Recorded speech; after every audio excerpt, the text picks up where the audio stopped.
So with all the issues I was having with the instrument cluster on the Ford 2000 tractor, and having to pull that gear out of the hour meter because it was locking up, I decided to just bite the bullet and buy a new gauge cluster.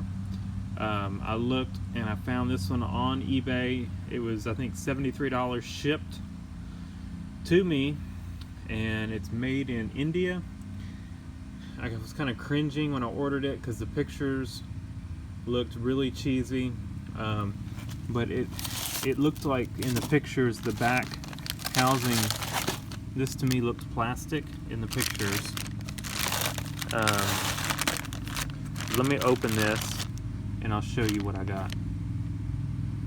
Alright, so the casting itself for this it's a little rough. You can see that along the edges, but the gauge quality looks decent. It's got 2 extra spots in it. Of course, it's got the battery and the oil. It's got a little hazard flasher bulb here, which is actually kind of nice because I am going to put a flashing light on the back, and it'll be nice to have an indicator for it. I'm not sure what this light's for. It's just blank, so I guess I could make that whatever I wanted it to. So, well, if anybody knows what that is, I'm sure this fits newer models, and they probably had 4 lights. Mine only had the 2. So if anybody knows what that one is for, just let me know, because I'd like to hook it up if it's something I can.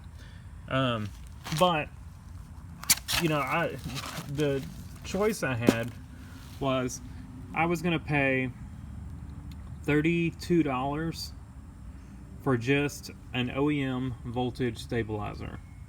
And of course this came with one. It's probably just junctioned like those others are, but I'm guessing if it is, that these gauges are made differently and can compensate for any voltage fluctuations and all that. So we'll just see how they work. This should work as is since it came just like this.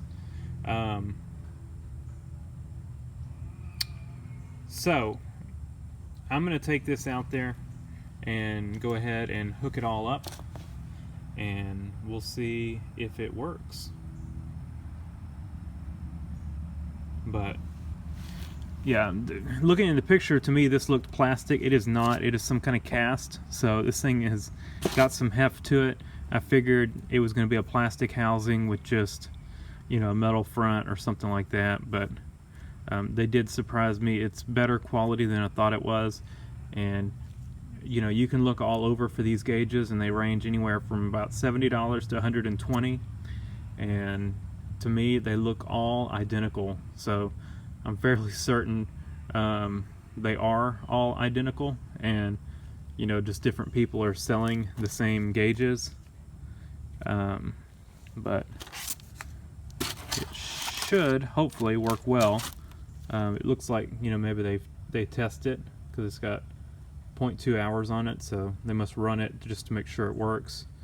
But it looks decent. It's different than the other one. I would have loved to keep the other one on there, but not having the hour meter and going through all the trouble with getting these gauges working and the voltage stabilizer, OEM voltage stabilizer would have been half the price of this, and I still wouldn't have had a working hour meter. So that's the choice I made, and we're going to put it on and we'll see how it works. The new, the old. So it screws out, and pull this out, make sure all the wiring's the same, and go ahead and plug everything up, and we will see what happens.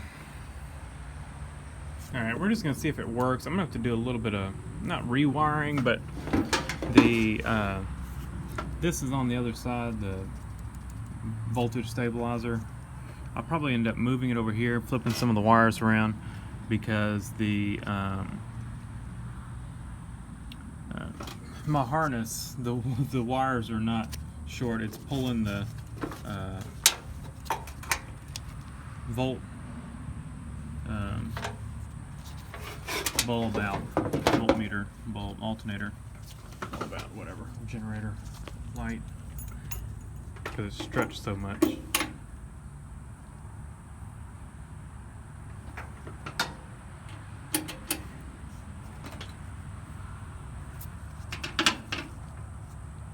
See if this battery will start it. Nope. Battery is junk.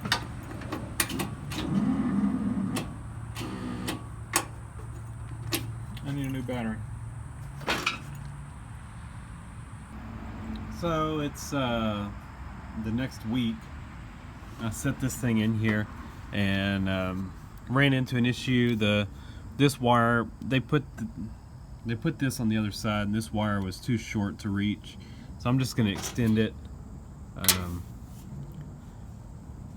I went and I was trying to move stuff around to make it fit, and it just pulls this too tight where this won't plug in where it's supposed to go. So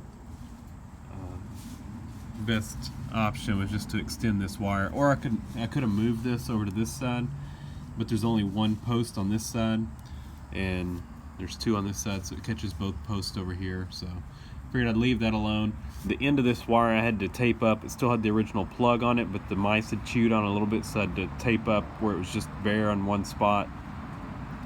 So, you know, it probably needed a new end anyway. So we're just going to extend it, plug in over here, and that should take care of this. We've got this to plug in.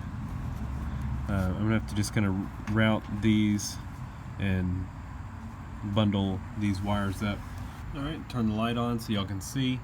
Here's kind of what it looks like.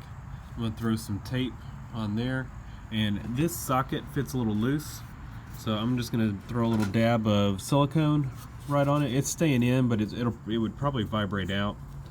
I don't want to, this hole's probably just a little bit bigger than it was on the stock one, so it just pretty much falls out. I don't want to try to bend those plastic tabs. I'm afraid they'll break and then it's not going to fit at all. So we're going to just put a little dab of silicone on it, and that should hold it. So it should be good. So one thing I forgot was to put this gasket on. I pulled this gasket off the old one. So we're going to pull this back off. The new one did not come with the new gasket, so you will need to reuse your old one. So, like I showed, I redid this wire. This is a hot wire.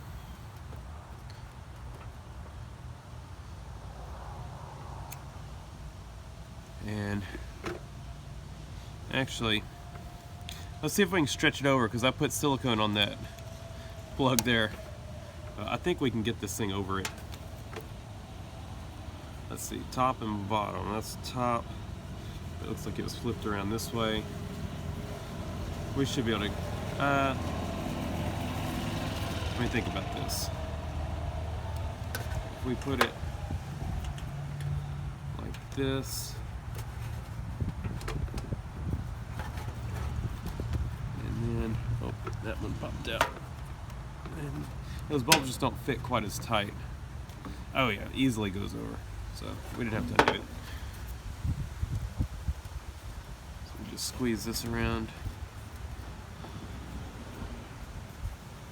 Squeeze it in there. And the bottom, squeeze it in the bottom. Probably could have put some, alright, so we just squeeze this in. And the bottom, yeah, I should have put some silicone or something on it. I think I can get it in there where it won't pop out though.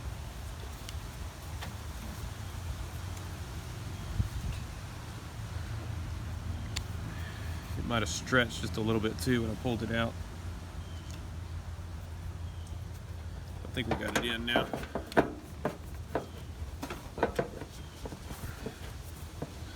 There it goes.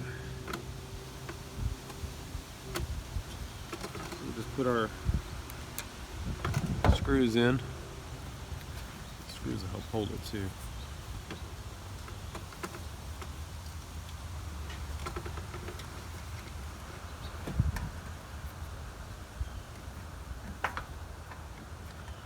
screws are now pushing it. Then you get all the screws in. And then push the gasket back on.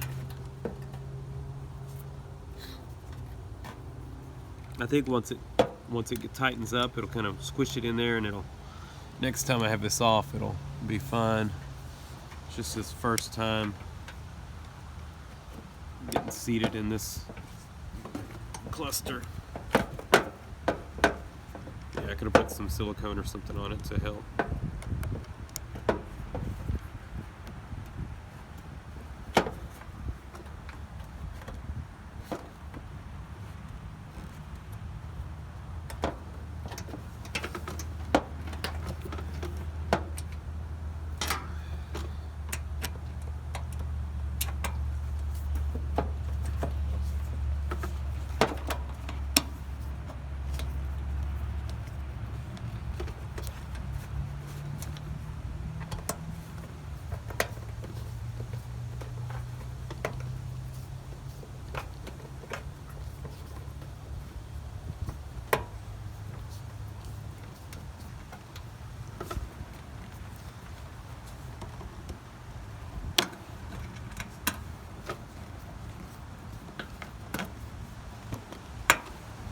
Sorry I bumped you.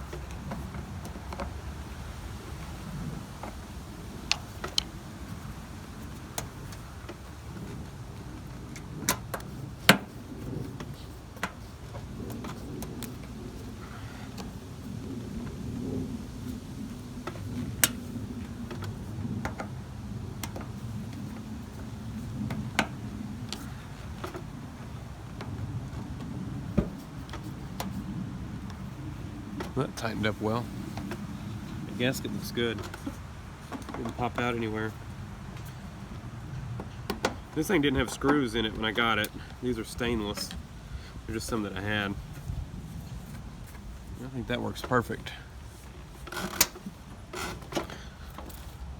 So let's crank it up and see what the cluster looks like.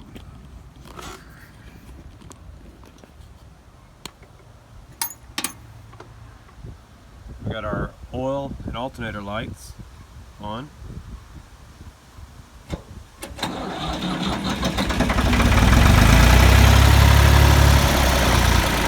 Pump the throttle.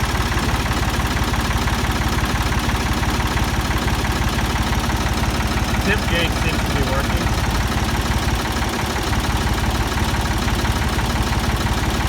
Don't know about my fuel gauge.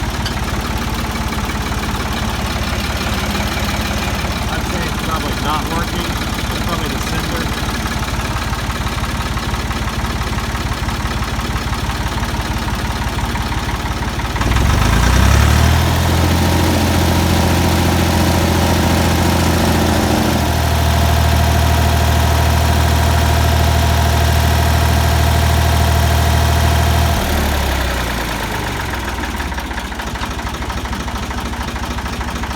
Look at this.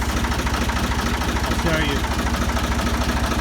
It definitely is a pass-through, and it does not work like the original would have been intended. Watch.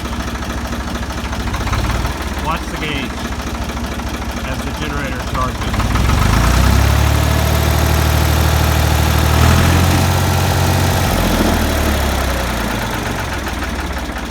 See it?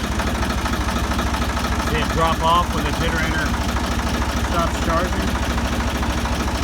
Now, probably fix this with just getting the generator where it'll charge better, but that's why it's supposed to have a voltage stabilizer, and of course, I don't think this one does. I think that's a pass-through just like the ones I was getting.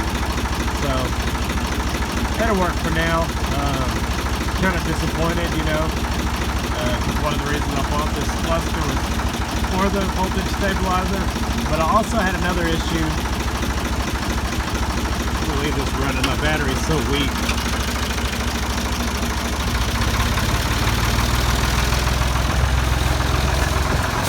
And I'm gonna go away from it. My voice is weak because I'm sick. So hopefully you can hear me a little better now. I had an issue with the cluster after I removed the hour meter. And what was happening is the RPMs would max out at like 1400. But it didn't sound like it was not able to reach those RPMs. It sounded like the tach, for whatever reason, it looked like it was reading correctly at lower RPMs, but it just would not get past 1400. And I don't know if it needs, it wasn't that it would tag out at 1400 and wouldn't go further. It was just a slow progression up to 1400, and like max throttle was reading like 1400. So I don't know if it needed that drag from the hour meter, and when I pulled that gear out, it was not reading correctly at that point. But that was the other issue I was having, and that's kind of what led me to decide to just go ahead and get the new instrument cluster. So now I've checked it, it's reading correctly. It goes up like full throttle's like 2300 or 20, maybe 2400, 22, somewhere in there. And I think you run the PTO at like 18 or 1900. So seems like it works good. I am getting some voltage fluctuations with the gauges depending on the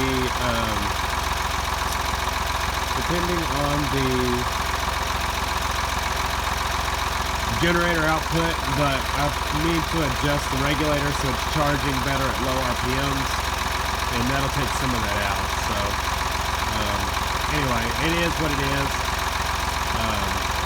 I may still keep an eye out for an OEM voltage stabilizer, or I may experiment with doing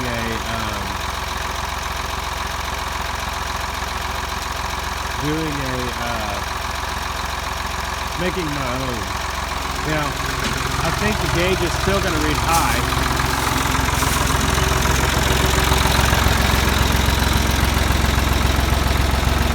I don't know. We'll see. It looks okay now, but my assumption would be it's still going to read high.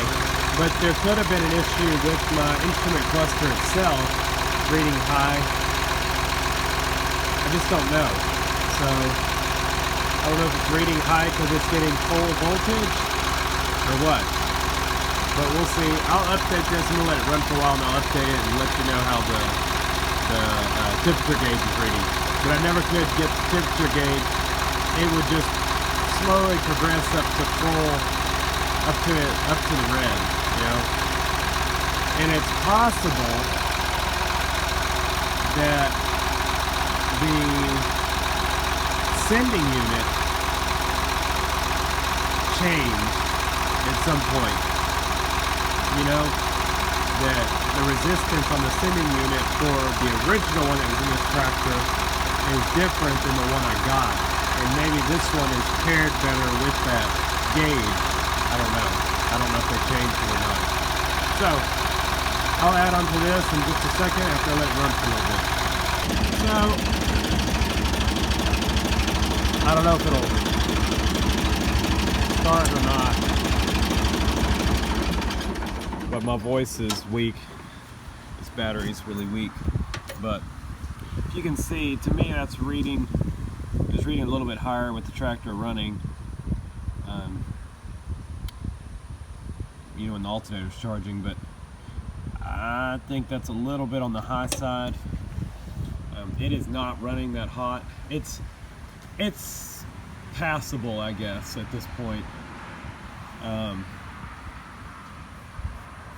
So we might leave it alone, or I might just make a voltage stabilizer. We'll see. But let me show you what it looks like when it's running. Hopefully it'll start back up.